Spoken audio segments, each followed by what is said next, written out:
Not change our Havells company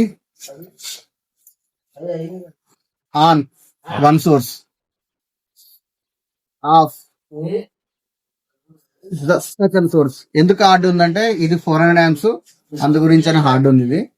so కొంచెం వచ్చేటప్పుడే tiffin lunch అలాంటివి చేసి దీన్ని ఆపరేట్ చేయాలన్నమాట. సో ఇది చేంజ్ ఓవర్ విధంగా ఉంటుంది. ఇవి ఇక్కడ 2 ఇన్కమర్స్, ఇన్కమర్ 1, ఇన్కమర్ 2. ఇక్కడ మీరు డీ ఇచ్చుకుంటారా, లేకపోతే మీకు 2 ట్రాన్స్ఫార్మర్స్ ఉంటే 2 ట్రాన్స్ఫార్మర్ 1 ట్రాన్స్ఫార్మర్ 2 ఇచ్చుకోవచ్చు. లేకపోతే మీకు ఒకటే ట్రాన్స్ఫార్మర్ ఉంటే ఇక్కడ ఈబీ ఇచ్చుకొని ఇక్కడ డీజీ ఇచ్చుకోవచ్చు. ఇది లోడ్ అనమాట, అవుట్ గోయింగ్. సో ఈ అవుట్ గోయింగ్ ఇక్కడ ప్యానల్ కనెక్ట్ అయింది. సో ఇదంతా బస్ బార్. సో జనరల్ గా ఇది మన దగ్గర అయితే అల్యూమినియం యూజ్ చేస్తారు, బట్ కాపర్ యూజ్ చేస్తాం.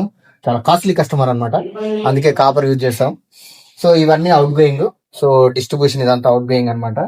సో మీరు ఈ ఎంసీసీబీ చూడొచ్చు, ఎంసీసీబీ వచ్చేసి ఇది మీకు ఆన్ టైం మీకు ఎంత లోడ్ తీసుకుంటుంది అనేది డిస్ప్లే అవుతుంది. సో ఇది 250 amps ఉంది కదా, 250 amps కన్నా మీరు ఫర్ సపోజ్ 150 తీసుకున్నారు అనుకోండి, 150 లోడ్ ఈ ఎంసీబీ నుంచి అవుట్ గోయింగ్ అవుతుందంటే ఇక్కడ 150 అనేది మీకు గ్లో అవుతుంది అనమాట. సో ఈ ఫీచర్ బాగుంది కదా. ఇదైతే ప్రెసెంట్ అయితే మనకు లీగ్రాండ్ కంపెనీలోనే వచ్చింది. సో ఇక ఫ్యూచర్ లో ఇంకా వేరే కంపెనీలో కూడా వస్తాయి అనుకుంటా. ఫస్ట్ అయితే వీళ్ళే ఇన్నోవేట్ చేశారు. సో ఇది ఫ్రెండ్స్, మీకు ఈ వీడియో నచ్చినట్లయితే please follow my channel and like this video.